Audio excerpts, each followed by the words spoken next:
1,00,000 views, record సమయంలో 1,00,00,000 views ఇలాంటి రికార్డుల గురించి నిన్న మొన్నటి దాకా చర్చ జరిగింది.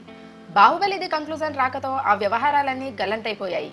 ఇప్పుడిక బాహుబలి ది కంక్లూజన్ రికార్డుల్ని కొల్లగొట్టడం అంటే అంత చిన్న విషయం కాదు.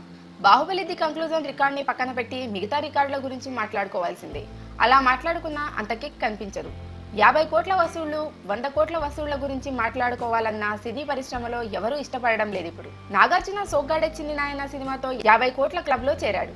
చిరంజీవి ఖైదీ నంబర్ 150 సినిమా 100 కోట్ల క్లబ్ లోకి చేరింది. ముందు ముందు భారీ సినిమాలు రాబోతున్నాయి. కాస్త కష్టంగానో సులువుగానో ఆ సినిమాలు 100 కోట్ల క్లబ్ లో చేరొచ్చుగాక. కానీ అక్కడ డైనోసార్ తరహా రికార్డులున్నాయి. అవన్నీ బాహుబలి పేరిట ఫిక్స్ అయిపోయాయి. 1500 కోట్లు అంతకు మించి ఇది బాహుబలి ది కంక్లూజన్ రికార్డు. దాన్ని దాటాలంటే ఇప్పట్లో ఏ తెలుగు సినిమాకు సాధ్యం కాదు. ఈ రికార్డ్ని ఓ ఇండియన్ సినిమా బ్రేక్ చేయాలంటేనే చాలా కాలం పట్టేలా ఉంది.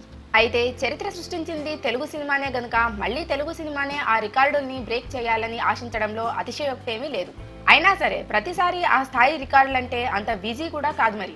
మొత్తం మీద బాహుబలి ది కంక్లూజన్ రికార్డులు చెరిగిపోయేదాకా యూట్యూబ్ వ్యూస్, వసూళ్ల లెక్కలు ఇలాంటి రికార్డుల గురించి మాట్లాడుకోవడానికి వీలు లేకుండా పోయింది. సినిమా ప్రమోషన్లకు యూట్యూబ్ హిట్స్ భలేగా పనికొస్తున్నాయి. తొలి రోజు తొలి వారం రికార్డుల పరంగానూ పబ్లిసిటీ చేసుకుంటూ తమ సినిమాల్ని మరింతగా జనంలోకి తీసుకెళ్లేందుకు ప్రయత్నించడం సహజమే.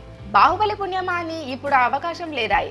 ఏం చెప్పినా ఇప్పుడు అది బాహుబలి ముందు దిగదుడిపే అవుతోంది. ఆ రకంగా తెలుగు సినిమాకి బాహుబలి ది కంక్లూజన్ పెద్ద కష్టమే తెచ్చిపెట్టిందన్నమాట.